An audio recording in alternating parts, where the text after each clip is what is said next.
Georgia made a big one. Alabama did as well, as they have gone final in Baton Rouge. And Tua Tagovailoa dynamite again. 44-yard touchdown run for Tua.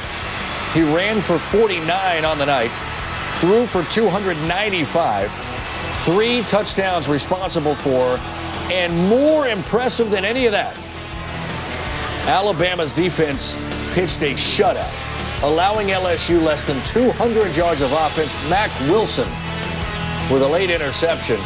Coach, how bad they want that shutout right there late in the football game? They wanted it bad. And I'm going to tell you what, this group has gotten better and better over the last 3 weeks. If you remember the Arkansas game about a month ago, that's when everything turned and changed. This is a different-looking defense. Bama beats LSU for the 8th time in a row, and for the 4th time in the last 5 seasons has won the SEC West. There is no more drama about who will be in Atlanta. 4 weeks out, we know it's Alabama and Georgia. So you get a national championship game rematch in the SEC championship game. It just means more.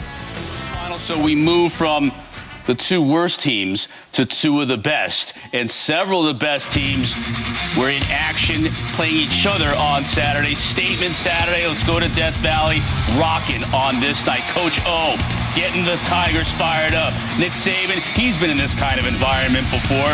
And the stadium was rocking. Offsides on LSU here early, but nobody heard the whistle. Oh, Tua takes a shot. It was so loud in there, no one even heard that. You're going to take this again. Take this look. You got guys coming off the edge, and he gets hit in a spot that... you don't want to get hit in. No, it's not good. But he would come back, shake it up a little bit, comes right back into the game, and hits Henry Ruggs for the score. Yeah, unfortunately for LSU, he came right back in this game, and they got the offense rolling. They didn't score in their first drive, though, so LSU is off to a pretty good start in this game. Hanging in there, 9-0 at this point. Tua back to pass, buys himself a little bit of time, and he does something we have not seen him do this entire year. He throws a pick to Todd Harris Jr. Yes. He finally threw one. Jerry Jeudy beat the corner one-on-one, but it's a better play by the free safety. Todd Harris stayed in the middle of the field. Phenomenal concentration on the catch.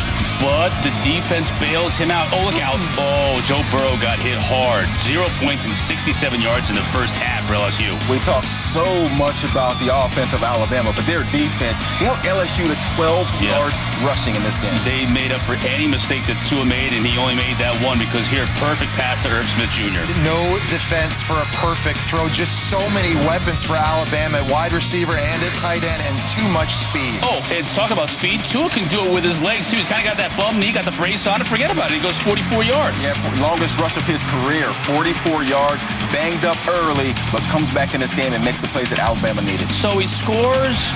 Yeah, it says I got that knee brace. It's all right. But celebrating with Irv Smith Jr. comes down grimacing a little bit.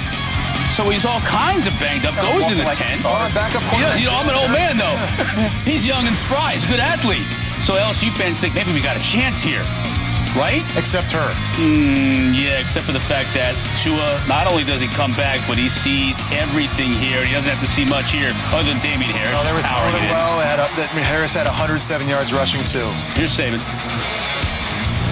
There's a lot about their competitive character, but I think they wanted to make a statement, all week long in terms of, what kind of team we really have, and they had the opportunity to do it. Probably against a very good team who was number 3 in the country, probably in the toughest environment to play in. So what better opportunity is there to make a statement than in the circumstance that we were in? Shows what kind of things we can do against, basically anyone. So, the kind of talent that we have is great, So for someone like me to have the kind of talent that we have, I'm grateful for it. LSU don't get shut out at home very often. As a matter of fact, it's only happened 4 times in the last 25 seasons, each and every time to Alabama. And LSU has not scored at home versus Alabama since 2014. That defense is just relentless. Here's Coach O after the loss. We fought, man. We were up with 16-0. We fought. They made some plays, but we stopped them in the red zone. We were fighting our tails off. We just didn't get no help from the offense, man. We couldn't get nothing going, and you could feel at the end. Guys got discouraged a little bit. We just couldn't get nothing going on offense, and the defense, in the second half wasn't very good. What a great crowd. What a great Tiger Walk. I want to thank our fans. A tremendous atmosphere. They did everything that we asked them to do. Was very proud of the fans and the Tiger Walk and the whole atmosphere going into the game. After review of the film, an extensive review all day yesterday, number one, coach better. I'll start with me. Coach better, put our guys in better position. Schemes could have been better. I know our guys did a good job for the most part, but there are some things that we could have done better for our team. That was number one. Number two is execute better. There was some execution that wasn't done, and it cost us. You can't do it against a good team like Alabama. Number three, on the offensive defensive line, we have to be better in terms of building more depth, increasing the number of quality players that we already have. That was evident during the game. We have 24-hour rule, press on to Arkansas. Now on to Arkansas.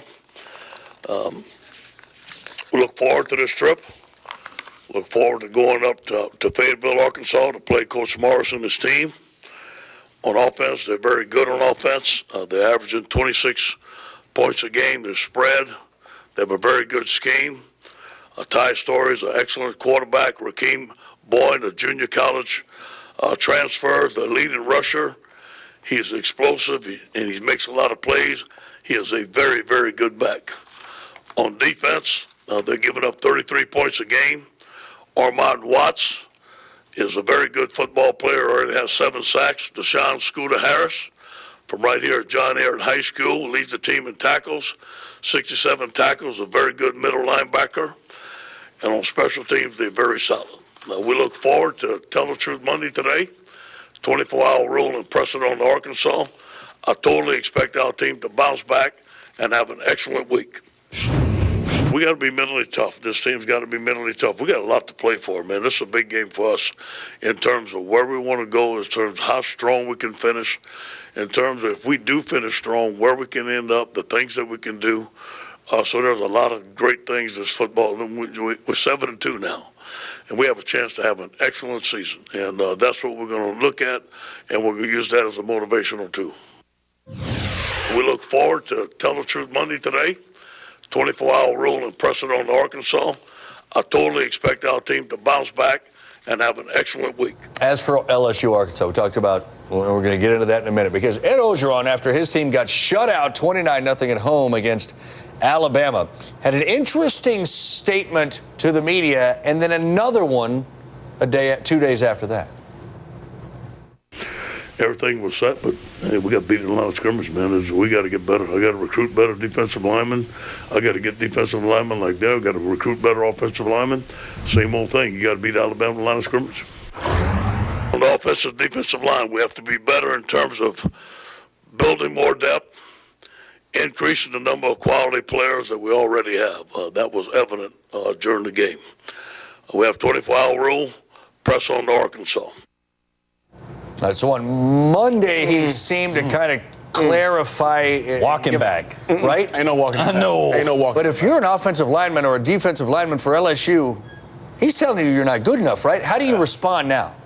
That's tough, because that's really your coach telling you that you're not good enough to play for him or play in this system. And as an offensive lineman now, they've given up 23 sacks this year. That's 13th in the SEC. Yeah. So it's something that you say, okay, well, we haven't done a good job, but it's something I don't want to hear out in the public. I don't want my coach saying it out in front of everybody. If we have some things we have to work on, let's go figure it out. But I don't want to hear it outside, and then I have to worry about my coach thinking I'm not good enough. He said the right thing. He didn't say it in the right way. I mean, there's a way to talk about how good Alabama is without saying we need better dudes. Yeah. Right? But then again, I mean, Nick Saban talks to his players through the media all the time. Maybe Ed O's just going, hey, we recruited you because we thought you were this good. Yeah. You're not playing that good. I need to see it. Yeah, I just haven't ever heard Nick Saban say my guys aren't good enough. No, that's, yeah. You know, but Because maybe they just never are. And they're winning championships too, so Because maybe they are good. They know they're good. Arkansas give them any trouble, you think? I don't think so. I mean, you talked about depth just a second ago for, who'd you talk about for? Mississippi State. Yeah. Arkansas just doesn't have the depth across the board. Only if LSU comes in here and they're down from It's going to be cold, though, so, I mean, maybe Burrow throws a couple to Arkansas. I don't know, but I don't see it happening. They won't have more than 12 rushing yards. They do. They do always play them tough, though. The Arkansas always plays LSU tough in that battle for that boot. I got LSU Arkansas. For me, LSU, you got dominated, you got embarrassed on the line of scrimmage, I think, on both sides of the ball. So can you come out in a game where emotionally you spent it all last week, and can you dominate the way you're supposed to dominate? Ed O, he called out his team in certain places, in certain skill groups or non-skill groups. That always works, don't it? They got to show up, and they got to dominate like we know they should. Help us deal with LSU. We understand LSU put a beat down on the number 2 team in the country, but they also were just taken apart at the seams by the number 1 team. Is that why they're at number 7, because of the win? Yeah, well, part of it is, but you remember it was just a week ago that he pointed out that LSU was the only FBS team in the whole country that had played, I think it was 5 or 6 opponents with winning records and defeated them. And so you take that coupled with the fact that they did lose to Alabama. It's not like they got smoked by Northwestern. They got beat by the number 1 team in the country that's doing that to everybody. So I think that there was that taken into consideration, as well as what does everybody else look like. But Paul, if you look at Oklahoma and West Virginia and Ohio State and some of those other teams that are kind of hovering around there, it's not like they're that much better. They're all kind of right there. Okay, what about this one we talked a little bit about earlier in the week? LSU, Arkansas. All right, here are the numbers. Paul, you're going there for the boot. I want the boot on the set tomorrow during the show. Yeah, the problem is LSU has it. They're bringing it to Fayetteville. Bringing the boot. They're bringing the boot, and hell's coming with them. What do you think? I think this will be a tough game for LSU to bounce back from the previous game, but I think they'll win the game. Okay, so I've heard a tough matchup. If they're a top 10 team, this should not be a tough matchup. Well, yeah, I think it's a tough matchup mentally, and we've been talking mental about these teams and locker rooms and what their mental makeup is right now a lot this week. But I think it's an appropriate time to discuss that. That's fair, because LSU just came off this epic experience at home in Death Valley against Alabama, and now they got to go play in a half-full stadium versus a terrible Arkansas team. You know how difficult it is to get up for that football game? It's going to be half full. 25%, maybe 30. But you need to if you're a top 10 team, and they're as good as everybody says they are. It's easier said than done. I agree, especially when it's 35 degrees. Yeah. All right. Here we go. Let's start with that one, shall we? LSU, Arkansas. Well, LSU 31, Arkansas 13, and just like we talked about, the mindset of certain teams. This is one where LSU very well could come in with a hangover after last week, but I think the disparity in talent between these two squads is so evident that LSU can even sleepwalk a little bit and win by double digits. Hang on to that boot, the Basil boot we call it. Its worst outing of the year. They're in Arkansas team that really hasn't been able to beat anyone this year. Would you be concerned about a hangover? Do you think the sight of Arkansas on the other side of the ball might fire them up in this cold weather? Well, I think that's what makes this matchup scary. Number one, you can't allow Alabama to beat you twice. And then you play an Arkansas team that's got everything to gain, nothing to lose, still trying to, find the right pieces of the puzzle, even though it's this late into the season. LSU is going to be the better team. They're going to have the better players. They will probably play more error-free than Arkansas will. But mentally, where is LSU? How do you rebound off of a game like that? It's always scary because if you had the next week where you're playing somebody that could be perceived as a big challenge, well, it's easy to get up for that one. But it's not so easy to do that when Arkansas is in the position that they're in right now, as Chad Morris is trying to build this program, build this team in an entirely different way than it was built under Brett Bielema. So that's not something you just wave a magic wand and have happen, and that's why Arkansas struggled to this point. But it's also what makes them dangerous against an opponent like LSU coming off of the weekend they just had. Pretty nice day, all things considered. Cold, but a nice fall day in Fayetteville, Arkansas. Really one of the most really attractive parts of the country if you have never been out here. And our next guest, Hunter Yurchek, is just learning about the area as well because he's the relatively new athletic director. Hunter, thanks so much for being here, and thanks for bringing the wind. It's great. Yeah, the wind just picked up in the last 30 seconds. That's awesome. So let's talk a little about you because you you certainly have a background. You've been in a number of schools as in athletics, including Vanderbilt in the SEC, and you came here first at Coastal, and then you went to the University of Houston, and then here. So you get here, and a lot of change had already occurred. The change at athletic director, obviously, change at the football position. Talk a little bit about taking over a program and dealing with what you have to deal with on a day-to-day basis. Sure, it was a unique situation to take over a program, and I was hired back on December the 4th, and the chancellor asked me to start that day because we were in the middle of a football coaching search. What's going on? So that was a Monday. I flew Tuesday evening to have dinner with Chad and Paula Morris with my wife, and then I flew overnight here to have my press conference on that Wednesday and introduce Chad Morris as our football coach on that Thursday. So it was an interesting start to that tenure, but it's really been unique to be able to start within 24 hours with your head football coach. And Chad and I share very similar philosophies, both in how you raise a family and how you're a husband and a father, and how you build a football program. So it's been fun to kind of lock arms with him and start to build this program the right way. And I think, I talked to some people in town earlier today that, and clearly fans want to see a successful program, but you also have to be a realist. There has been a lot of change here, and when you take over a program with a different philosophy, you have to get your own people in. That's exactly right, and we've got a great recruiting class lined up, but I want to give credit to the young men in that locker room. I mean, they have bought into Coach's culture.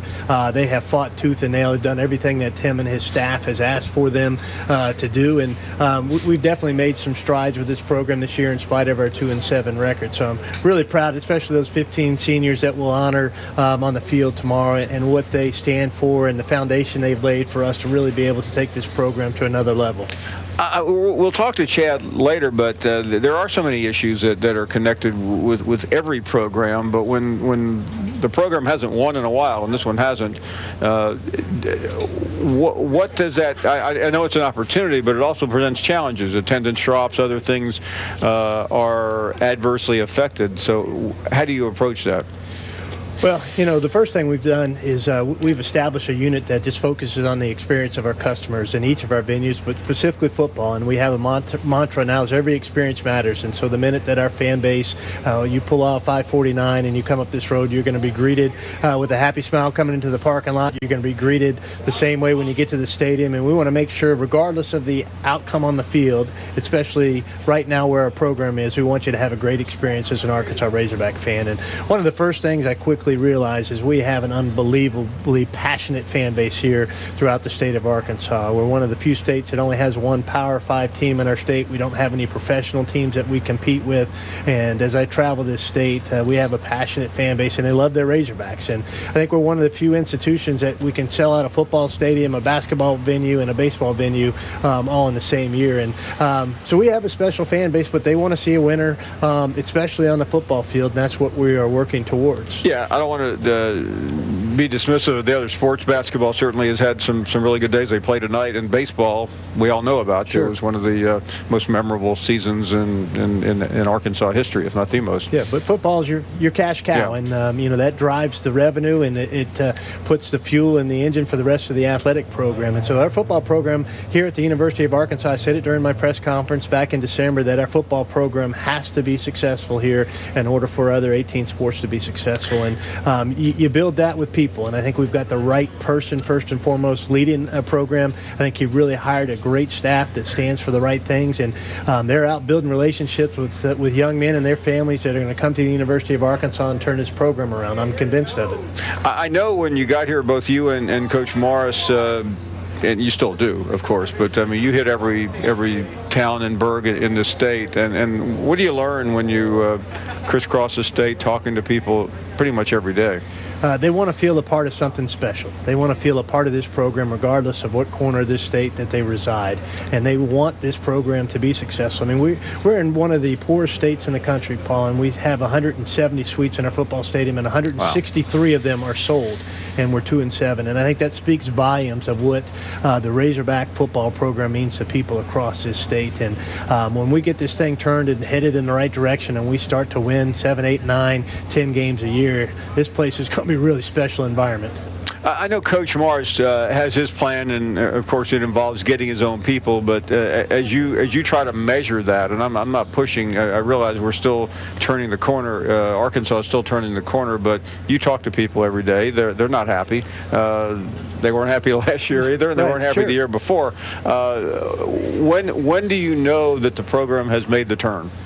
Well, I think I saw us start to make a little bit of a turn in the culture when we went to Auburn this year. And even though we lost that game by 30 points, we were very competitive in that game. You saw our kids fight tooth and nail till the very end. And if it wasn't for a couple of blunders on special teams where we gave up some big plays, I mean, we went toe-to-toe with a really good Auburn team. And then that continued into Texas A&M the following week when we had the ball with a chance to tie that game late. And then even you come to the Alabama game, and an offense that hadn't been very potent generated 31 points in that game. And, we had the ball on the 1 yard line down 21-7. If we push that in and it's 21-14, that's one of the first challenges Alabama's had this season from a team that had not been competitive in many other games. And so I think you started to see the culture take place. And, we've had some injuries during the course of a couple of games, and everyone deals with that, but that it took us really out of our game plan at Ole Miss and allowed Vanderbilt to run the ball on us a couple of weeks ago when Drake Greenlaw went out. And so I think you've already just seen that turn. You see that in what if we hold on to everybody that's committed to us in this recruiting class, we have the potential to have a top 10 recruiting class. And we've got a pretty special quarterback that's considering us as an option to transfer here. And if all those things come together, I think you'll start to see this turn. Yeah, we certainly read a little bit about that certain quarterback who was here, who was very familiar with your head coach. I want to ask you about attendance, and not specifically Arkansas, because certainly attendance goes down when things don't go well. But I've noticed, Hunter, attendance seems to be an issue a lot of places in college football. And you mentioned the experience. I know that's one way of dealing with it, but there are so many outside interests, such as television, which is where we are right now. How do you as an athletic director and your colleagues deal with this as we head forward over the next couple of years? Sure. I mean, you've got to take the good with the bad with television. You can turn on your TV any Saturday, and just about every Power 5 conference game is on one of the several sports networks that exist, and every SEC game every weekend is on. Sure. And so, that's why we've kind of started that mantra that every experience matters. We're trying to change the experience of our fan base. You've got to make things like concessions more affordable. You've got to make your restroom lines more obtainable and navigational, for lack of a better word. And you've got to put a great product on the field as well. And, we've got, I think, a really good size stadium with 75,000, 76,000 seats. We're not in that 100,000 seat range. I think we're where we need to be from a stadium size standpoint. But it is an issue across the country. I mean, we sell 40,000 plus season tickets. We have anywhere from 60 to 65,000 tickets out for most games. And we have about 12 to 15,000 no-shows most games right now. And I think some of that has to do with attendance. I think some of that has to do with the schedules that families have now in this day and age. And I think some of it has to do with that it's just as easy to sit on your couch with your 85-inch high-definition TV and your refrigerator right behind you in your bathroom down the hall and watch the game. And if you get bored with that game, you can switch to another game.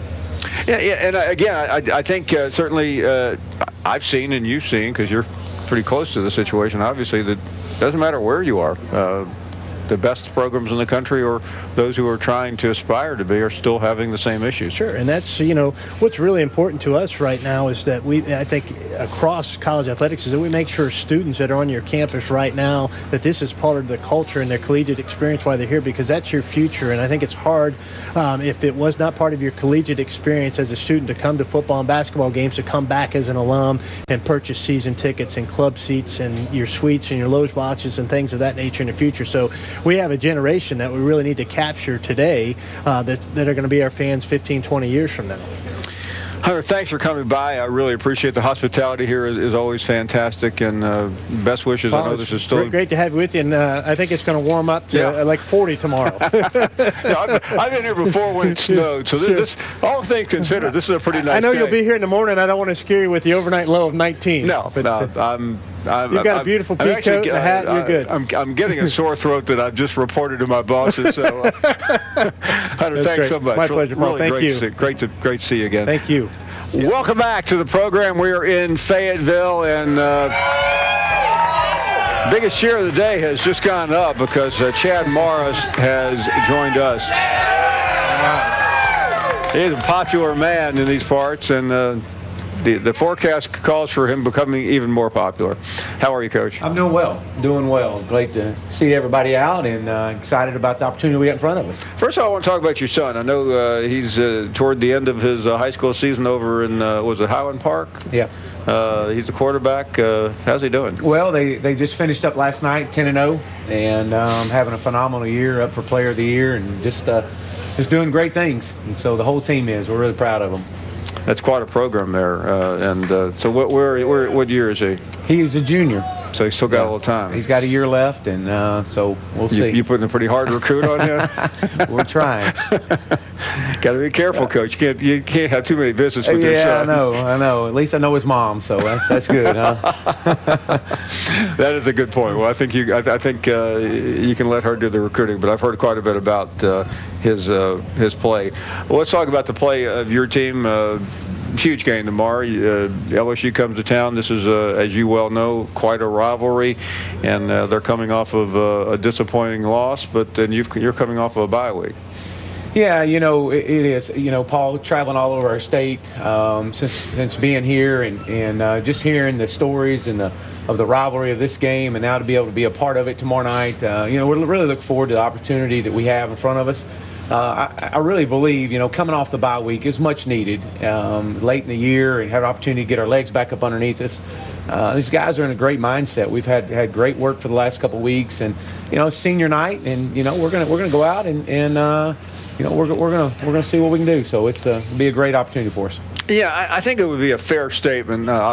You correct me if I'm not right, but everyone knew this was going to be a tough transition. These were not your players. This is not your system. You're trying to make a lot of dramatic changes. I realize there are 3 games left, but how difficult has it been? Well, no one could have foreseen where we are right now. Couldn't speculate. We knew we were in a rebuild, and we knew it was going to take a group of guys coming together and pulling their weight this year, and we've seen that. We've seen growth in this program this year, and it was disappointing. I did not think we played very well against Vanderbilt, but leading up to that game, we had played extremely well and gotten better every week, and so that was my challenge to this team is moving forward. Look, we've got a November here with 3 games left, and we got a group of seniors. They started with 27. They're down to 15. And how are these seniors going to go out? What's their legacy going to be over the next 3 weeks? And so that's been the challenge. And they've come to work and had a mindset of getting better every day. And that's really what it's about. And as a coach, especially a first-year coach coming in, Paul, I reflect back to my first year at SMU. Now, I've done this. I've done this before. I've taken over a program. I know what it's supposed to look like. And the progress that's got to be made. But, and there's progress being made within that building. And in due time, as we continue to push, the results are going to happen on the scoreboard. And it's just a matter of time as we push this thing through. As you go around, I mean, you have a lot of responsibilities as a head coach. Most important to your team. But fans want to know. I mean, these fans are still upbeat. I don't detect pessimism from Razorback fans. Well, our fan base has been incredible, and their passion level inspires me. It inspires our staff, and you love it, and we love it, and it truly is. And we've said this before, Paul, even on your show, is this state, these fans, this university is so deserving of a championship caliber football program and one that's going to sustain and last. And their passion level has been incredible. And so that's absolutely what this is about. It inspires us every day as we continue to recruit. And, we're recruiting at a very high level and doing that and managing this football team that we have right now. And I know I've heard that. I've been in town since early this morning, and I've heard recruiting from fans. I heard it from Hunter, and now I'm hearing it from you. And I realize there's only so much you can say, but you can get a sense, and I'm sure by now you have one because we're not that far away from the signing day. What are you feeling? Well, I mean, we're definitely in really good shape. We've got a lot of guys. We're going to sign a full class and guys are going to be able to come in and make an impact immediately. And, our deal, and when we got the program flipped and turned at SMU, our time at Clemson, the one thing that you really saw, it was competition. And once you had competition on your roster, now all of a sudden everybody's level of play steps up. On that front, you need a lot of things. And I know it's not a good thing to be talking about what you need when you have players who are still competing. But do you feel like, knowing this class without having seen them sign yet, but just commit, that you're making that big move? Well, there's no question on that. The areas that we have to address, and I knew this coming in, I knew this coming out of spring ball, was team speed. We're not anywhere close to what we need to be. So we have to go to recruit. We have to go recruit team speed and got to get faster in all areas, all positions. And then being in this league now and knowing that you better have depth in the defensive line. And so our O-line and D-line has been another top target area for us. As you look through the season with 3 games, and by the way, with these 3 games, you can change the whole story, can't you? The entire complexity of this program moving forward in the month of November. There's no question. Is that what you tell your guys? Because, the record is pretty self-explanatory, but and it's the oldest cliche in football about remembering what you do in November, but people do remember it. Yeah, there's no question. And we share that with our seniors, share it with our entire football team, is moving this program forward. What we do over the next 3 weeks is going to have a huge, huge impact on this program. You knew the league. You've coached at Clemson, which is in a similar type of league and certainly a national championship program. But seeing this league up close every Saturday, what have you learned? Well, there's no off weeks at all. You better be on your game each and every week. You better have the depth in the O-line and the D-line, and that's probably the biggest thing that I've seen is just the ability to have the depth to be able to roll guys in and out and to sustain the physicality that this league provides. As you get ready for this game tomorrow, it's a game-changing opportunity. What will you address with your players outside the game plan? What message have you been talking to them all week, and what will you send them into that field with? Yeah, I mean we've talked and been talking for now the last couple of weeks is being able to for our seniors that their legacy. What is their legacy going to be? And it'll be defined over the next 3 weeks. And they're laying the groundwork and for this program that's going to sustain for years to come. And we're going to look back on this group of seniors and this time in our program and say that's when the foundation was really being laid. And so moving forward to Saturday night at 6:30, all I want is their best. I want our absolute best, and we're yet to play that, all 3 phases. Let's put in our best. Let's put the temperature at 3 degrees or whatever it's going to be. It doesn't matter. Spot the ball, and let's just go play. That's our message to our football team.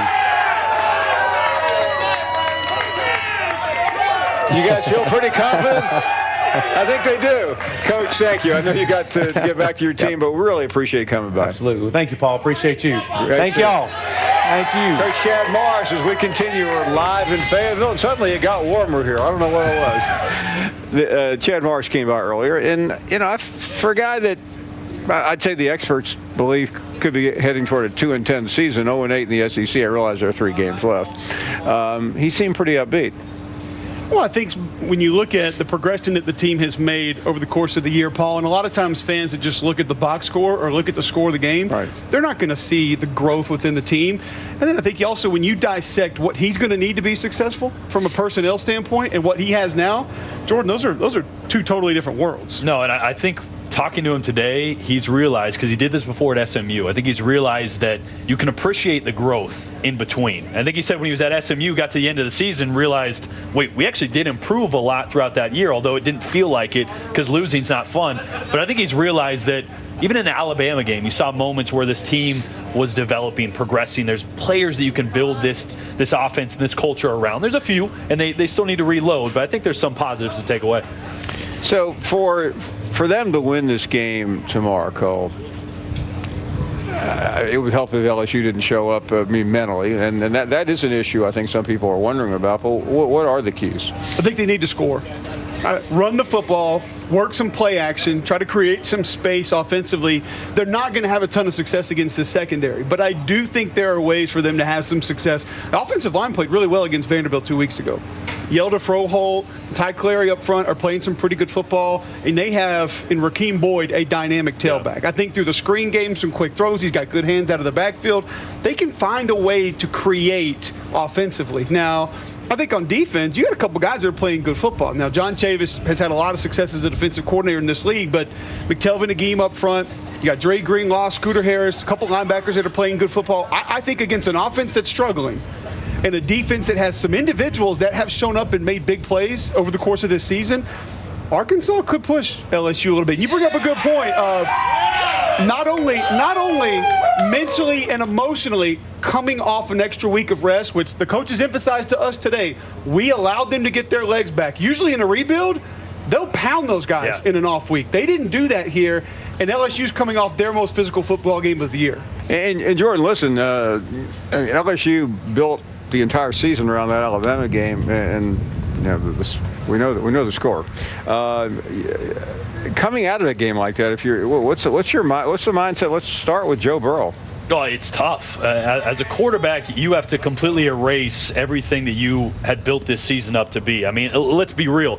Joe Burrow, a quarterback, when you're in there in the film room, week 1, week 2, you're thinking about those things are going to be successful in that game week. And at LSU, you're thinking about how that's going to stack up against Alabama down the road. So they put everything they had into that game. And that's going to be the emotional part of this game. They're going to come out. It's going to be colder than they want it to be. They might have a little bit of a hangover. And if they do that, as Cole was alluding to, I think Arkansas can do some things on offense to score points. Now, on the other side, Ty Story is going to look out there. He's going to see Greedy Williams. He's going to see all these guys. He's going to go, I don't love my matchups, but look at the Alabama film. What were they able to do? They got Rakeem Boyd in space. They got C.J. O'Grady in space. That was as creative of a game plan as I have seen out of Joe Craddock and out Arkansas the entire year. So if they can find ways to get the running back and the tight end the ball and hopefully capitalize on maybe that emotional hangover, it could be a different game in that first quarter. Now, obviously, I think LSU is much better across the board, and it's going to be tough sledding. Cole, when you've played in games like that, when your season has been shattered, how do you individually get out of that? It falls on leadership. Yeah. Leadership within yourself, leadership on your football team, and I think you begin to go find micro goals that are still attainable in front of you. So you go find little wins in practice, little wins in the weight room, in the film room, and then little wins on the field when you see your next opponent. So whether it's picking up a first down, getting the first points in a game, consistently running the football, you have to find a way to maybe make those things a little bit more important than they have felt for the entire year. Because now those small wins are what you're going to have to equal some big wins. You know what helps out with that? And although I didn't agree with where LSU was at when the college football rankings came out at 7, I think they deserve to be maybe a few slots behind that. But as LSU, you look at that and go, we're still at 7. We still have a lot to play for in this season, and a lot of good bowl games to play for. I had an LSU fan call me this week and say, we're still alive for the college football playoff. I asked them to explain, and I'm still waiting for the answer. I didn't mean that, but like Cole said, the micro goals, you could say there's still a lot of good football and a lot of good opportunity to play on a big stage ahead of you. You have a team that hasn't won a conference game. You have another team that's still ranked in the top 10 coming off of a pretty emotional loss. You don't know a lot about coming off of emotional losses in college, but it's a challenge, especially after what happened last weekend in Baton Rouge. Yeah, it's hard. I think mentally it's harder for LSU in this game than Arkansas. Yeah, it's been a tough year for Arkansas, but this is a rivalry game. They've been getting better. They've shown that the entire year, and I think Chad Morris has an ability to be a pretty good play caller. I think their best game plan was against Alabama. They had a lot of good plays, sneaky plays, were able to score some points in that game. And I think Arkansas can kind of, harbor that feeling a little bit and bring it into this game. Say we were able to score some points against Alabama. In this rivalry game, take it into it. LSU could come in down thinking we're just going to walk through Arkansas and see if Arkansas can make it a game. Chad Morris came by, a lot of other great guests, but now Mr. Arkansas, David Basil, once the captain of the Razorbacks, came here from Florida to play for Lou Holtz. You must have been out of your mind to play in this weather. I'm telling you, I still haven't gotten used to it, Paul. It's chilly. I've had the colder days up here, but that wind starts zipping around, and it's going to get colder. Yeah, well, speaking of cold, it's been a pretty cold season for the Razorbacks. With Chad Morris up here earlier, David, I don't think anyone expected a great year. There were the usual group of Arkansas fans who looked at the schedule and said, well, maybe we can get to 6 wins. Right now, Arkansas is stuck at 2. Yeah, that's a historic total if it ends up that way, Paul. And but I think the 2 games that I think everybody looks back on: Colorado State, a game you should have won, and then North Texas, which was a blowout. I think those are the 2 games Razorback fans just have a hard time, accepting. But it is what it is. I mean, it's just Chad Morris. What's amazing to me, Paul, is that you've only won 2 games, and right now the Chad Morris recruiting class is still ranked in the top 20. I mean, that's amazing to me. I think that's the thing that Razorback fans are looking at, going, well, gee whiz, we've won 2 games and our recruiting class is still in the top 20, so that's where the hope is. And not to take anything away from that, the problem for the SEC, though, is you can be in the top 20 and you can be ranked 9th or 10th. Oh, sure. Yeah, it is. But, I was talking with Marcus Spears today. Even when he played, you had guys like Sean Andrews and Darren McFadden, and we just don't have enough of those guys on this team, and got a few. But still, they can be competitive. They've gone to Atlanta, under Houston Nutt, and they've gone to Atlanta under Danny Ford. So they just have to get more talent. This is a talent league, and you don't have a chance unless you have enough talent, and they're not obviously close right now. Well, let's talk about that, because Chad talked about recruiting, and who knows where it will go in the next 6 weeks, but it's gone pretty well, at least on paper.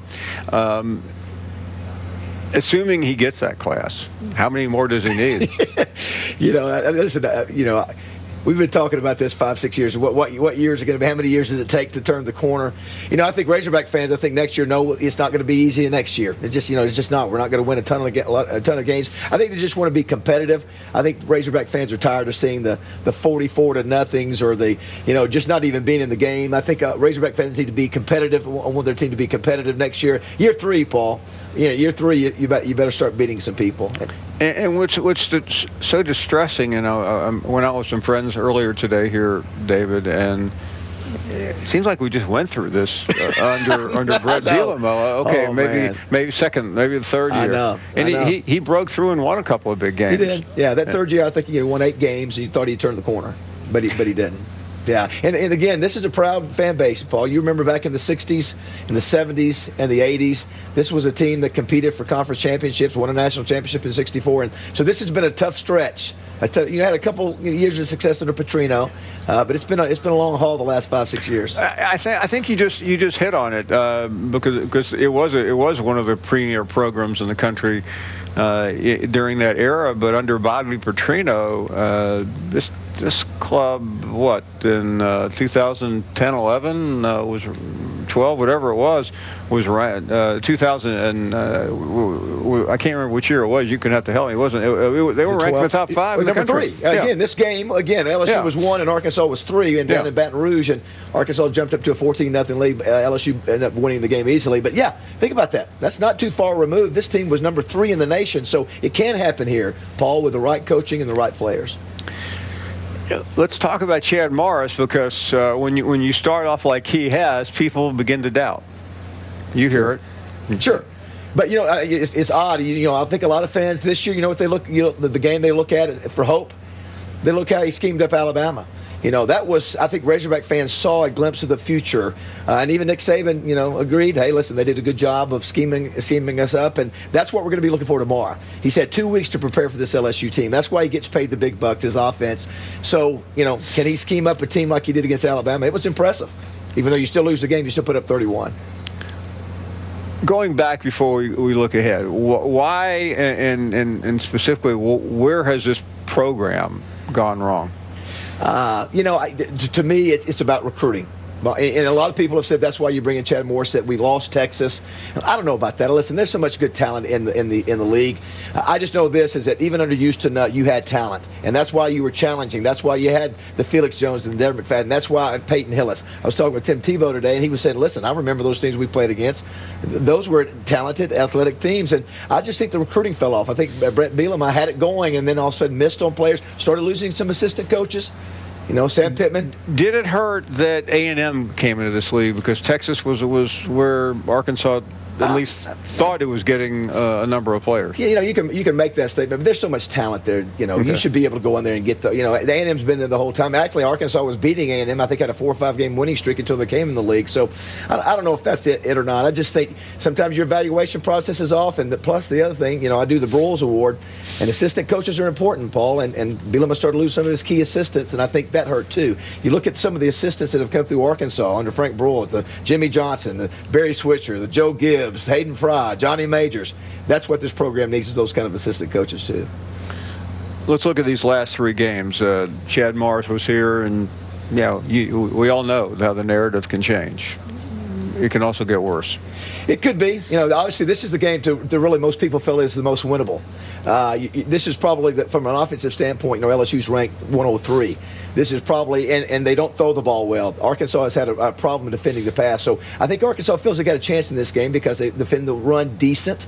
And so I think, you head to Mississippi State. That's going to be tough next week, and Missouri's playing lights out. So I think Razorback fans feel this is probably the best shot for a win. David Basil, among other things, your football prowess, your television and radio skills are internationally known. But you're one of the things that you'll forever be remembered for was something you did honoring the legendary and late Coach Frank Broyles, the Broyles Award. You give it out every year. You play such a critical role in that. When do we know, and when will we learn who are the finalists? Well, you've got 52 nominees. I think there's 6 or 8 from the SEC. Loxley at Alabama, Shoup at Mississippi State, off the top of my head. Sam Pittman at Georgia. About 2 weeks from now, we'll whittle it down to 15, and then there'll be 5, and then the winner. You look around the league. Kirby Smart was a winner. Gus Malzahn was a winner. There's probably 6 or 7 that are head coaches now. So it's a great way to honor Coach Broyles, and it's great to see that the up-and-coming coaches. Lincoln Riley won this award a few years ago. Look what he's doing at Oklahoma. So it's just a great way to honor Coach Broyles, and he had a great legacy of assistant coaches, and it's neat to see who the best assistant coaches are in the country now. Yeah, and you mentioned Mike Loxley, and I think if you asked me before the year if he would be a finalist for the Broyles, I would have said no, because he was on paper the least impressive coordinator Alabama's had in a while. Certainly helps you. You can always make the argument, when you're coaching at for a school that has a lot of talent. It helps you, it makes you a better coach. So that certainly can make that argument. And so we'll see. The selection committee will decide who the best assistant coach is, and we'll see if Loxley's in there. Obviously, you can't ignore the fact they're number 1 in the nation offensively. They got some great talent though too, as you say. You played in this league, not in this league, but you played and have certainly watched a lot of college football. Let's get your perspective on this Alabama team comparatively to some of the great teams you've ever seen. Well, again, you've got an exceptional quarterback who's playing at a level, you really haven't seen very few mistakes. And, in this day and age, you just don't see that very much. So it's impressive to watch. I can't wait to see, at some point they're going to play the other best team in the nation, which will probably be Clemson, or maybe it's Michigan. It was fun to watch that last week. I think the only way you beat Alabama, Paul, is you better have an offense that can get some first downs, because if you keep trotting your defense out there, every 3 plays you're going to get beat. They're too good offensively. Your offense has to help you out. Let's close talking about the Razorbacks, and I still have sensed optimism pretty good in spite of everything. I've heard some negativity too, but that comes with the territory. You mentioned recruiting. You mentioned Chad Morris. What has he done so far, both on the field and off, that has impressed you the most? He's a rock-solid guy. I've known him for a few years, just casually through some other coaches, and he's got a great reputation. He's honest. He's really connected to high school coaches. We've heard that with Gus Malzahn before, but very well respected.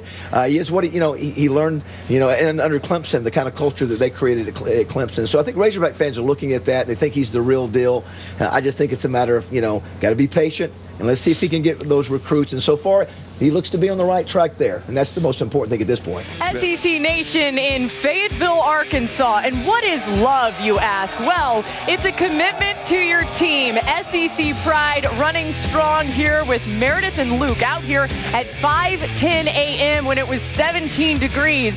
The sun has come out now as we get ready for the battle for the the Golden Boot. Arkansas and LSU facing off today. And hey, when you come out here at 5:10 a.m. and you work through this cold weather, you get an upgrade. So Meredith and Luke joining us right here on the show. Thank you guys for being with us. We got a big day planned for everyone. Obviously, a lot of talk about this game. Also, the SEC championship already locked up. And we've got the Golden Boot right here. It's 150 pounds, so Paul, don't try to lift it, okay, please?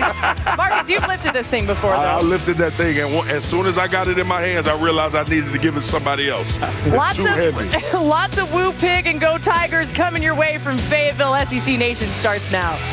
From the University of Arkansas in Fayetteville, welcome to SEC Nation, presented by Dr. Pepper. A balmy 20 degrees here in Fayetteville. The sun is out and Tusk is ready to go. There's a way to stay warm when you're inside that costume. That's big red there as the cheerleaders of Arkansas getting you ready for Arkansas to take on LSU tonight in our SEC Saturday night game. And how about Savannah Miller, national twirling champion 2018 silver medalist. Wow. I don't know about you guys, but I can't do that. That's impressive. And the elements. The elements don't help either. It's cold, man. Let's go, Savannah. She is the feature twirler.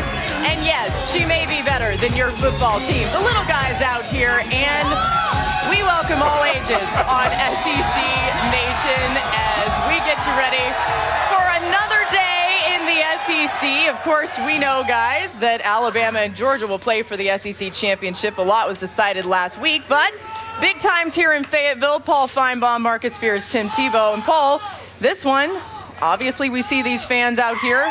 They're excited about it. You know, what is amazing to me, Laura, is that this football team here has struggled under Chad Morris, but there's optimism, there's enthusiasm, and someone took some mercy on me when it was 17 degrees earlier, and they gave me an Arkansas scarf. Hey, no one wears a scarf quite like Paul. Yeah. Guys, I'll tell you what, they make him just a little bit different here in Arkansas. It's 20 degrees, they've been out here for hours, and look at this crowd. I mean, they're ready to go. They're showing up for their squad, and they're showing out. This is what it's supposed to look like. Look, we all understand how the season is going, but this is what it's supposed to be.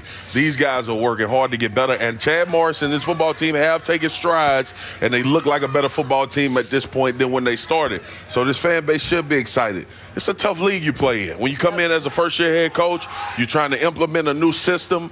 The fan support is very important. What have we heard? Dan Mullen wanted the Swamp to be the Swamp again. These coaches, they understand how much this means to the success of a program as well. So. And guess what? They hate LSU. And the Golden Boot means something to them. Right here in Fayetteville is the site of the battle for the Golden Boot between 7th-ranked LSU and Arkansas. Ahead of this one and coming off a loss to Alabama, Lauren Sisler caught up with Coach Ogeron. Coach, coming off a tough loss to Alabama, what has been the message to the team this week? 24-hour rule. Next game is Arkansas. This is a big game for us. We got a lot of things to play for this season. We're a pretty prideful football team. We're going to be ready to play tomorrow night. How do you feel your guys responded in practice this week? You know, it took a little while. I think usually on Monday they bounced back, but it took all the way to Wednesday. But Wednesday we had our energy back. The leadership team came back, and I feel good about our team right now. What are some key areas for improvement on both sides of the football that you'd like to see this weekend? You know, we need to get back to playing physical LSU football. We need to run the football, play action pass, throw the ball deep, cause turnovers, stop the run on defense, play lights out special teams like we've been playing. All right, thanks so much, Coach. Go Tigers.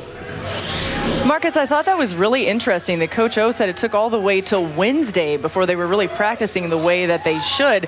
Where do you think their mental state is, the psychology of this game? You know what, Els? It'll be interesting to see where they are when this game starts. This is a team that has struggled in Arkansas, all right? You felt like you played your game for everything last week to give you an opportunity to be in that conversation while you were number 3 in the country. And now you have to go out and compete. And the question you ask yourself as a player, now that we don't have those national title aspirations, what are we doing? What do we shift our focus to now? And to get 18 and 19-year-olds to do that after such a huge game and atmosphere last week, it's tough to do. And I think, I appreciate for being candid and saying, look, I didn't feel like these guys were back till Wednesday. Tim, we've been on the field before. You put a lot of stock into certain games, and it matters who you play the next week to see if you can get up for it. No question. You just said they gave their all.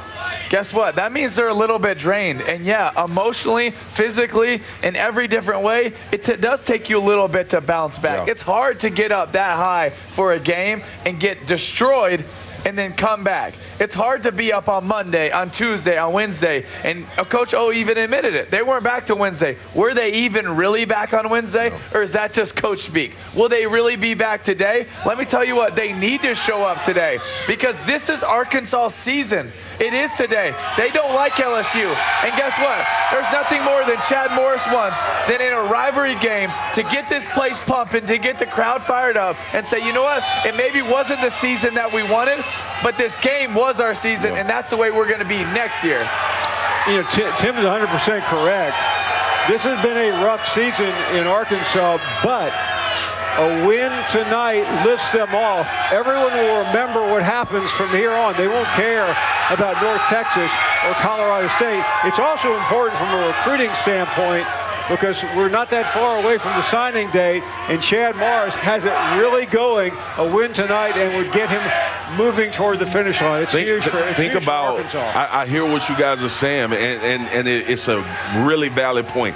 Think about the shift in energy if Edo loses this game and Chad Morris wins this game. Huge. The whole conversation around both programs change with Edo and LSU fans and here at Arkansas. So look, for all intents and purposes, for program trajectory, this is important for both of these coaches, probably as much as last week was, because for LSU, I don't know how many people really expected them to beat Alabama, but if you lose to Arkansas, the conversation changes immediately about Edo being the head coach. I think something else that should be mentioned is Chad Morris is already, his recruiting class for next year is already in the top 20.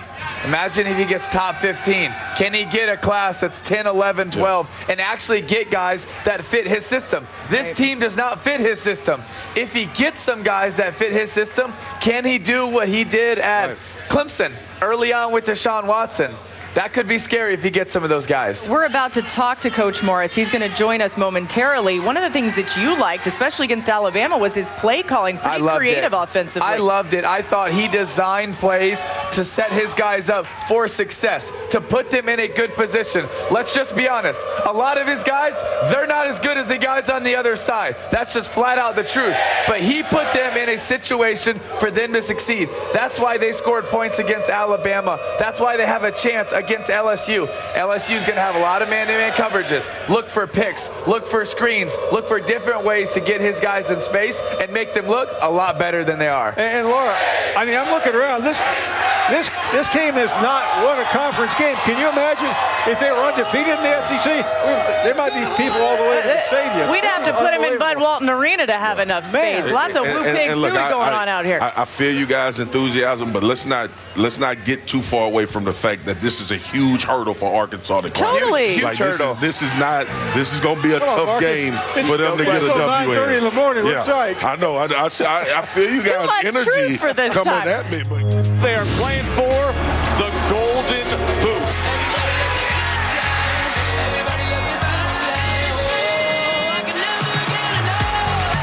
Touchdown, Arkansas!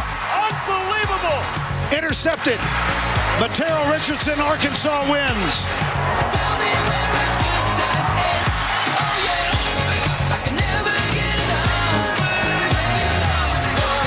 Guys takes it to the house. Go get it, kids. The Boot is going back to Baton Rouge. When you tell Razorback fans something special is happening on a Saturday, they are going to show up in droves, and that's exactly what they've done here in Fayetteville, coming out for SEC Nation. All we want for Christmas is to meet Tim Tebow. Was that what it was? All right, well, Tim, we'll see if we can make that happen out there.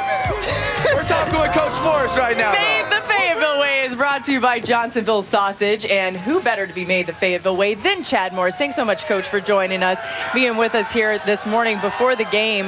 And, Coach, we were just talking about it, the bye week. You said much needed. You got to get away a little bit, go hunting with your son, hang out in the woods, and get some time to focus on this game. How was it for you? Well, it was great. We had a chance, obviously just to step back, take a breath of air. I mean, it was a grind, 9 weeks of just a grind, and our guys needed it. They really needed it. A lot of just getting our legs back up underneath us and get some guys back healthy. Coach, I want to talk quarterbacks for a second. Of course I want to talk quarterbacks. I mean, you know how to coach quarterbacks. Deshaun Watson, when you were at Clemson, you had success when you were at SMU. Shoot, your son is a top quarterback in Texas right now in high school. You coach him his whole life. What has the program been like in trying to figure out, you've gone with Ty, you've had other guys in the mix, and I could see the progression throughout the year, and where are you at right now? Well, Tim, I mean, it's about who a team rallies around. Yeah. And so much of playing that position is about, do you make the others better when you step on the field? And that's what Ty has done. Ty has done a great job of just playing with a lot of grit and a lot of toughness. When you think about today against LSU, and obviously we know the talent that they present on the other side, what's most important for your guys? Well, we've got to hang on to the football, and we've not done a very good job of that this year. And that's something that's going to be a key tonight is for us to eliminate the turnovers and create turnovers defensively. And that's probably the biggest thing that we could say tonight. Coach, I was so impressed with your game plan against Alabama, how you put your guys in a situation to succeed, whether it was tight end screens, it was real routes, it was getting it, trying to find a mismatch. I don't necessarily know that you can against Alabama, but you did it, and you scored 31 points, and you had success. How much of that can your guys kind of take and rally around facing an LSU team that's not quite as talented as Alabama, but still one of the most talented teams you'll play? Well, I think, Tim, it's just a progression of getting better every week. And, if you preach to your team all year long about just getting a little bit better each week, 1% better we always talk about. And if you are, you're playing your best football this time of year. And it's no different tonight. We've got to do a great job of creating mismatches where there are and take advantage of the momentum. And obviously our fans being here tonight and the great momentum we got in a night game, we've got to build off of that. Okay, what can you say about these fans? They're unbelievable. Obviously you're going through a transition time, but how has the support been here in Fayetteville? Our support across our great state has been phenomenal this year. And this is what inspires our coaching staff, inspires our players. This state is so deserving, and you can see it. They come out, it's 20-degree weather. You love it. And it's been great this year, Laura, of the support, considering the circumstance that we've been in, but they've been behind us each and every game. All right, thank you so much, Chad Morris, for joining us here, and good luck tonight. We'll see if the Golden Boot either stays in Baton Rouge or comes here. By the way, it's 20 degrees, but that doesn't bother Tusk 4 as he is preparing for his final home game, wanting to go out with a win and also feed him all the grapes. That's how you know you're royalty. You get fed grapes by somebody.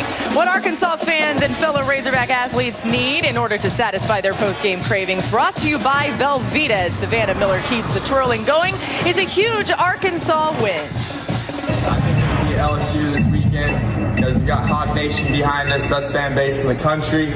Left lane, hammer down. There's nothing like Arkansas and LSU under the lights in Fayetteville.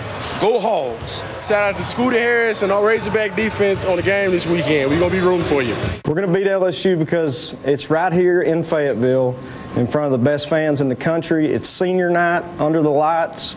And with a rivalry game, you can throw the win-loss record out the window, and we're going to get the boot back tonight.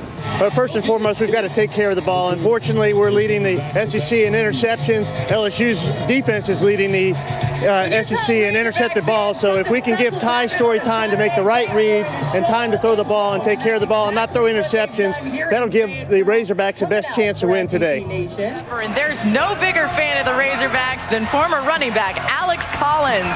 With over 3,700 rushing yards, he's second all-time in the Arkansas record books, right behind Darren McFadden. And he has joined us us here on SEC Nation. He's with Marcus. Yes. AC. Listen, we were just sitting up here talking about that ground and pound physical nature in which you guys played with when you were in the backfield. When you see the enthusiasm of this crowd, Chad Morris coming in, obviously, in his first year trying to implement some things, how excited do you get about this program and going forward, man? It definitely makes me excited. You know, you got all the fans here. They always showing that love and support. You know, how can you not get amped up when you got these guys screaming out on the field? But definitely seeing them getting the things turned around. No doubt. You love Fayetteville. Where does it come from? Why do you always hustle to get back anytime you get a break in life, man? I definitely always have to come back. The fans are awesome. I always got to stop by the catfish hole, go get me some catfish over there. It's just an amazing, beautiful place, a beautiful campus, beautiful fans. Now, if I'm not mistaken, you worked at the catfish hole? Oh, yeah, I did. You the welcome guy? Oh, yeah, I was the host. I made sure everybody was good. I made sure everybody had their water drinks. I took a little bit of order sometimes. Was that like a place of refuge for you, or you just enjoyed meeting everybody? Like, usually the star running back in college don't work at the catfish hole. What made you do that, AC? It was definitely the fans. Just seeing the kids come in, just seeing them how they would react, you know, running into a Razorback. You know, that's something that they're not thinking about. And it's just an awesome experience just being able to interact with them and encourage them. No doubt. So, look, you know what's up at stake in this game, the Golden Boot Trophy. Give me some keys to Arkansas getting a win today against LSU. Just starting the game off physical. You know what I'm saying? Be the first to throw the first punch. You know, this is definitely the big game, man. You know, back when you take the boot from him, you know what I'm saying? You got to take the boot back. I'm going to rush over the field with him. No doubt. Try to come bring it down. So I'm definitely going to be encouraging these guys to get them going for this game right here. No doubt. It's definitely, the trophy means a lot to both of these schools, and it's exciting. We got your guy decked out in Arkansas. We got my guy over here at LSU. You were the top hog here. Well, we're going to talk about the top hog, Tux Ford, because that's what really everybody come to see.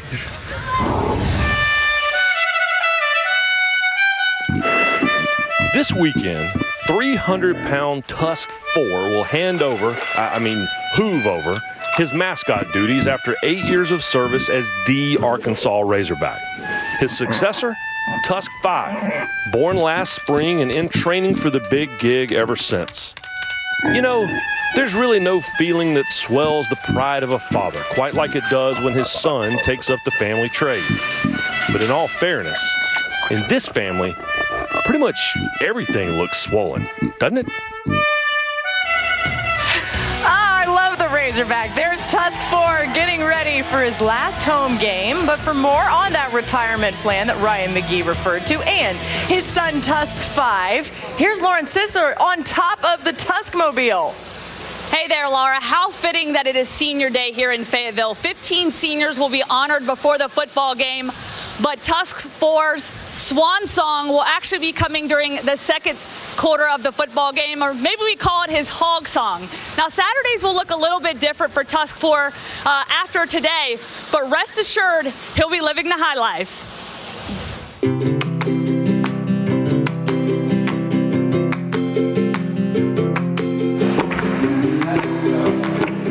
It's kind of sad, but it's, a sense of accomplishment. This is finishing up his 8th season. He'll be 9 years old come February of next year. So it's time. He served his time. His son, Tusk 5, will take over for him next April. So it's kind of sad, but it's also, kind of fulfilling and an accomplishment. What retirement looks like for Tusk 4 is just hanging out on the farm. Probably won't make any more trips. He's got his favorite mud hole outside that he likes to relax in, and so he'll do a lot of that. We'll still give him his treats and belly rubbing, but just more of a laid-back, low-keyed life. My favorite treat to give him is hush puppies. Loves hush puppies. I think when the game's over is when it'll be the saddest, because it's the last football game for him. That's when he gets his most treats, because he gets one grape for every point that's on the board. Now, sit like daddy. Sit. Come here, sit like daddy. Sit like daddy. No, you don't want to do that. I'm telling you. He likes grapes with his dad, but we like to feed him some iced oatmeal cookies. He really likes iced oatmeal cookies. So grapes and cookies. Of course, he's still a baby. it's sad, but it is gratifying in knowing and seeing what he's accomplished and all the fans that's met him. Now, Keith Stokes has some fond memories with Tusk 4, and one of those is when Terry Saban, i.e. Miss Terry, decided to cross enemy lines to come visit this big guy down here, and she even was brave enough to reach her hand in that cage and feed him a few grapes. But Laura, I got to tell you, I fed him a few grapes, and he is a gentle young soul. I still have all my fingers. Yeah, I've done that before too. It's a lot of fun, actually. Hey, time to find out who will be the readiest. Brought to you by Holiday Inn Express. And for that, as usual, we go to our SEC Saturday night crew: Jordan Rogers, Cole Kubelik, and Tom Hart. And they have a tradition of hitting each other in our Holiday Inn Express segments. I'm scared, actually, because we have them in person right here. They're calling the game tonight between Arkansas and LSU, the battle for the Golden Boot. And, you know, I actually think these guys like each other, but you guys like to hit too. Well, yeah, it's football, right? We got to show you what the real contact is. But I mean, we're talking about today. You get to be Joe Burrow. Yes. Because LSU's got to figure out something else protection. Where's Tom? Tom's asleep, right? He's on injured reserve. We're the most physical crew out there, but Tom's banging up. So what are we doing today, O-line? All right, listen, here we go. We're going to talk some O-line. I'll snap you the football, so I'll be the center. All right, that means Jordan is going to be my left guard. Yep. Now, I know Marcus doesn't look like a defensive end anymore. We're going to put him outside at defensive end. Cool. Tim's going to be our 3 technique. Cool. LSU has started 7 different offensive line combinations this season. This is just the 3rd time they've had their original offensive line in, the first time they've gone back-to-back games. Communication becomes a big part of it, and that communication oftentimes is not verbal, it's a feeling and how you play next to each other. So I'll snap shotgun to Laura. There we go. Tim, I'm sorry, Laura. It's been a long time since I've snapped the football. We'll try one more. It's been a long time since I caught it. I got it. We're good. I'm ready. Tim's a defensive tackle, so a lot of times you're going to see these stunts. The defensive tackle's going to come in, and then the defensive end will loop around. So I have to know to come off on Marcus, that defensive end. If Jordan and I haven't played together and he doesn't know to bump me off when that defensive tackle comes through, I'm not going to have proper depth, and that stunt's going to lead around to get a sack. If I don't hit you that way, hit me off, and I go, oh, no! That's not good. Whoa!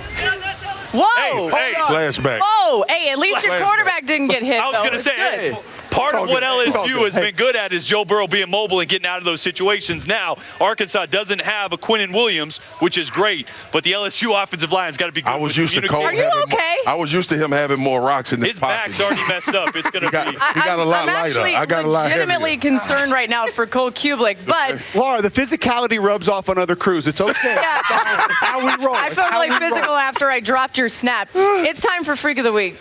What? A new year. It is time for Tebow's Freak of the Week! Let me tell you why this dude is a freak. He is 6'6", 240 pounds, and he can back squat 500 pounds. Get it off your back, big boy! His broad jump is a 10.4. His top speed is 23 miles per hour. He can also do a backflip on command. This dude is a man-child. He's the freak of the week. Grayson David, I spell it exactly. Yoda. Yeah. Let's go! Marcus, get me hype for freak of the week. Let's go, man. Who is it, T? Who is it? Who is it? Who is it? Who is it? Tell me who it is. They had to go to Denmark to find that freak. He brought him here to Fayetteville, and he is nasty. Let me tell you something. He's an offensive lineman, and he's given up only 1 sack in the last 2 years. And it's hard to pronounce his name, but I'll say it. It's Yelda Froholm. He's the freak, because he can back squat 650 pounds.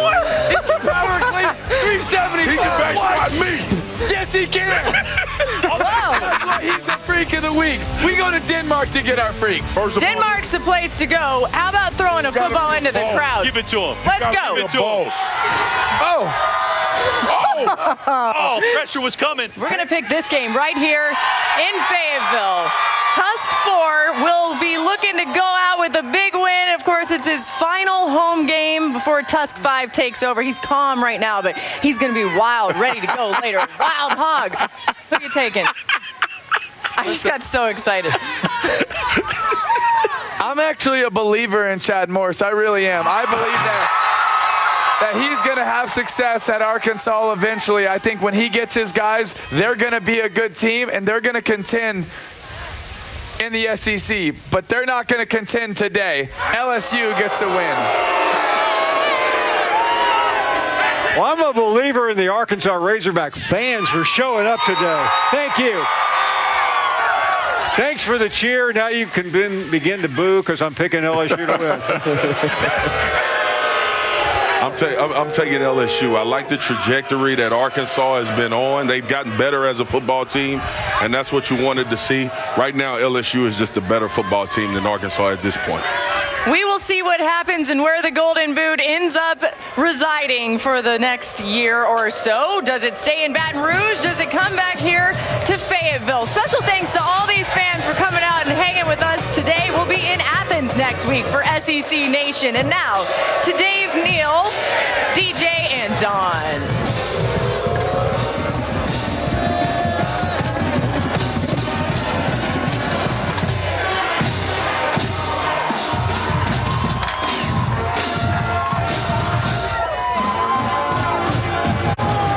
Is going to have moving the football. Sam Morrison, offensive mastermind, set numerous records while he was the OC at Clemson, then went on as a head coach at SMU and rebuilt that program.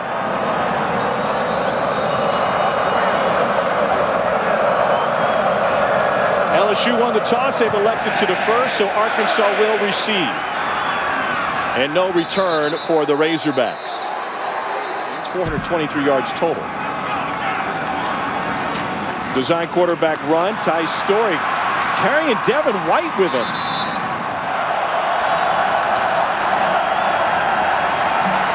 Burrow finding a screen to Brissett, and that is blown up by Ryan Poley. It's a loss of 4. And they're building early momentum. Really good job here by Dorian Gerald, not slowing down. Knew it was a screen, but continue to put pressure on the quarterback, so he's got to make a quick decision. And then Ryan Pulley does a great job on the boundary side there. And they're building early momentum. Really good job here by Dorian Gerald, not slowing down. Knew it was a screen, but continue to put pressure on the quarterback, so he's got to make a quick decision.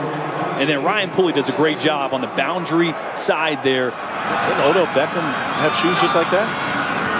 Probably got about 100 shoes right there. Here's Rakeem Boyd. He found his seam and rips off a 7-yard run. Pleasant surprise, explosive, and even better out of the backfield. And on play action, they go to the tight end for the first time. This is Cheyenne O'Grady. Expect to hear his name. Special teams tackle. LSU's offense back on the field after a touchdown pass to get him on the board a moment ago. Shares it with Brissett. Burrow to throw. Out route. Batted away! Cameron Curl had the coverage. Ball came loose on the snap. Burrow recovers. And he's taken down. A sack for Arkansas after the snap issue. Michael Taylor, the second, with his first sack of the season. It's a loss of 5. And Lloyd Cushenberry, the center here, gives a good snap.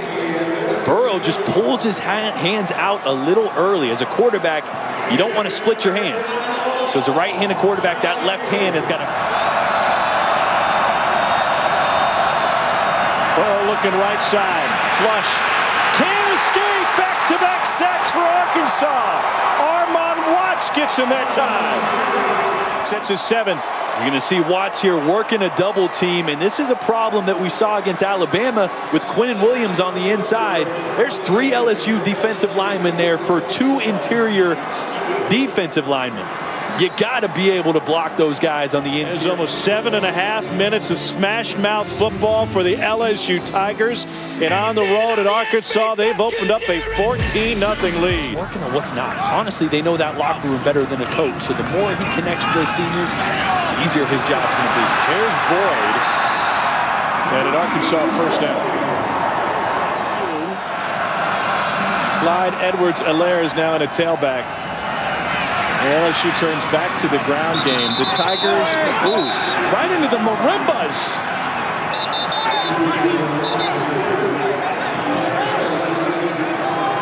Somebody save the Marimbas. What's a marimba? We got xylophones, we got marimbas. The music man over here. What kind of sound do you think this made?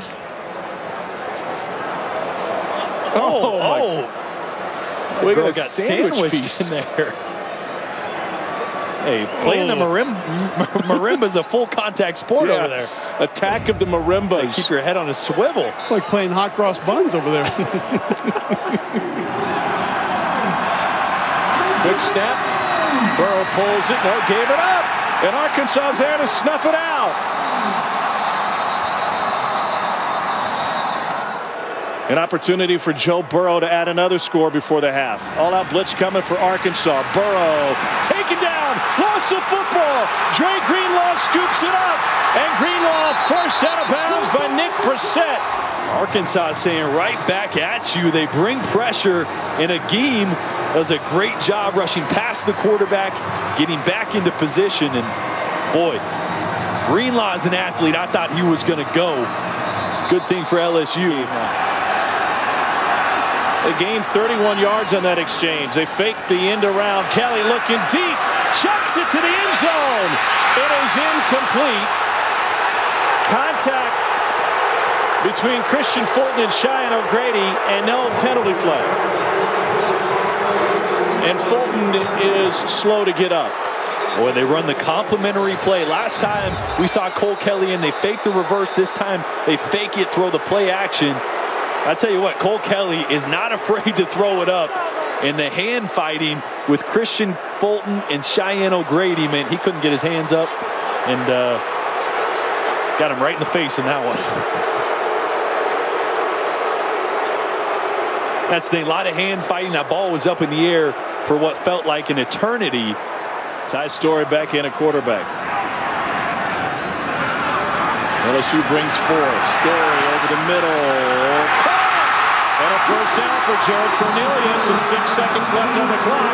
It's a 27-yard strike. If it's not there, tuck it and run, but does a great job of keeping his eyes downfield just before he might think he's got to tuck in and run, and finding Cornelius on a deep dig route. Boy, Cornelius pushed that about 20 yards downfield. That's about as deep as a dig route will go. It takes a long time to develop. Quarterbacks got to be patient. What a ball. And so the senior, one of the best in the country, 24-yard attempt now for Connor Lippert. And he got it in. Curled it just inside the upright for the Tigers. Let's get you to the studio. Doring and Chiz.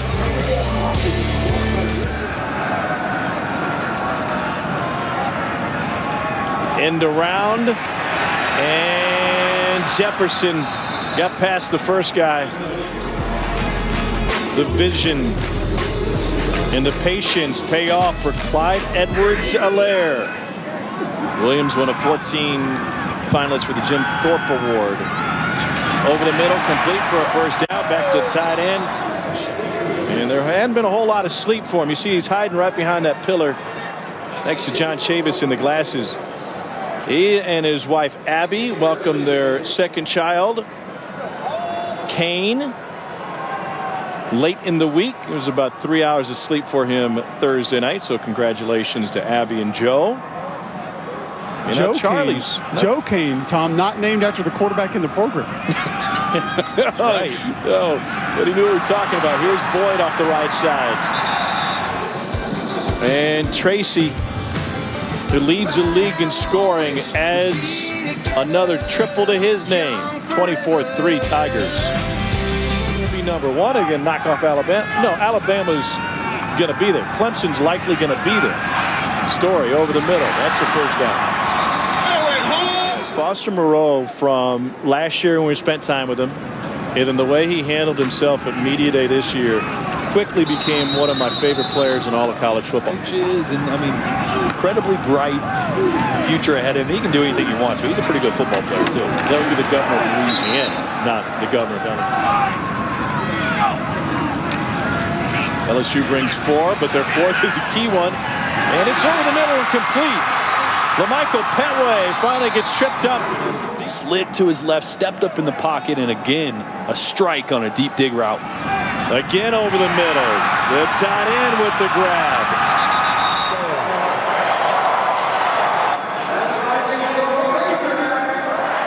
Terrence Alexander trying to bring down O'Grady. Got up there with the left hand. Or pardon me, 10. Coming out of the timeout. Here comes pressure. Story lets it go. End zone. Jump ball. Caught! Touchdown Razorbacks. A little trash talk from Cheyenne O'Grady after he caught it right over the top of Jacoby Stevens. Matched up one-on-one with the safety, Jacoby Stevens. That's where you want to go. And Ty Story does a great job of throwing up a ball that's 50-50 and letting Grady go get it. Connor Limpert on for the point after. Normal, because that was not a normal staff. Not at all. I mean, you got the Pirate lover heading it, and then you had all these head coaches who had all these different designs on offense. And what an incredible incubator that must have been. Going to go zone read again. Burrow gives it up, and Arkansas stops him and turns him over on downs with 7 minutes to go in the fourth quarter. The Razorbacks get a monster stop. They'll roll the pocket. Story delivers on time and on target.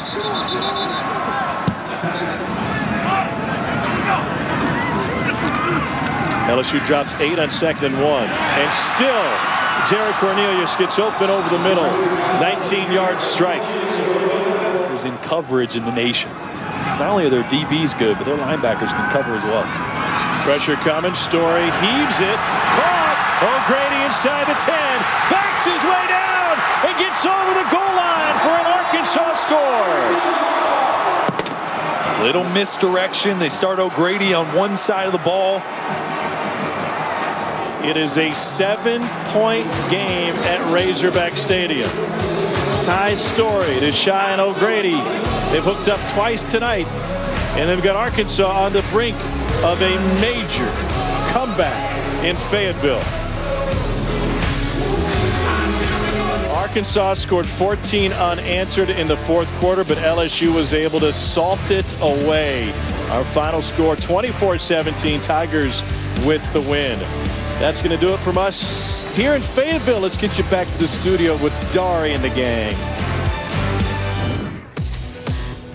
LSU visiting Arkansas. They've routed the Hogs the last 2 years. Combined score 71-20, but the Razorbacks would love the boot, which is actually bigger than that one, and their first conference win of the season. Joe Burrow, second LSU drive, drops back, and he finds Justin Jefferson. Justin Jefferson, how about here? What has LSU done well this year? It's what they've always done well. The play action pass on first down under center. Little play fake, 9-man protection. That means there's only a couple guys out, or 8-man protection, only a couple guys out in the route. Look at the double move by Jefferson. Sold the out with his eyes and head, and then a great throw by Burrow to get LSU on the board. So a 7-0 lead for the Tigers. Second quarter, 2nd and 8. Joe Burrow hands to Nick Brossette. Brossette, watch him move the pile. He is an underrated tailback. He's physical. He's powerful. Obviously, when you drag 5 people with you, you got some power. Remember 3 months ago, nobody knew who the tailbacks were going to be for LSU. They've found him and Edwards-Helaire, and they're okay at running back. Make no mistake. 1st and 10 here. Watch out for the Edwards-Helaire, right?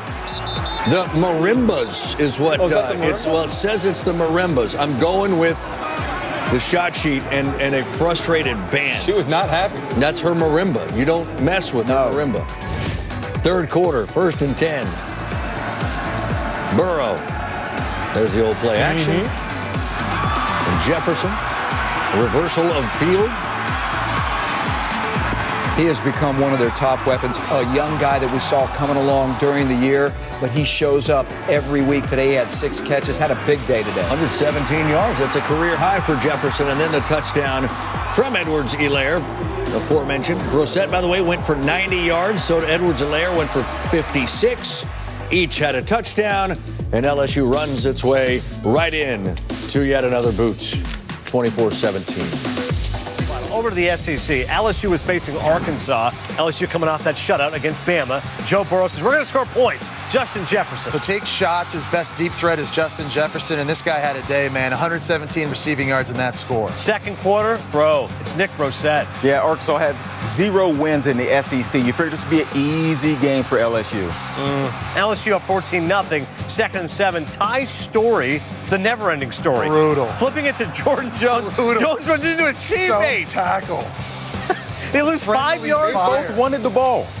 That is atrocious. Third quarter, LSU's up 14-3. Clyde Edwards-Helaire. Yeah, I think this was the story here. Again, LSU able to run the ball, and then LSU's defense, they held Arkansas to just 16 rushing yards. In the fourth quarter, the Hogs are in it. Ty story to Cheyenne O'Grady. Yeah, it was a good defense by LSU, but here comes Arkansas making this a game at the end. He broke 2 tackles there. Arkansas is only down by 7. Late on the fourth, Brosette running for 16. This is a team that the committee really respects, guys. Obviously a 2-loss team, but they've got them ranked right now number 7. Trophy game, Adnan, the boot. I love that.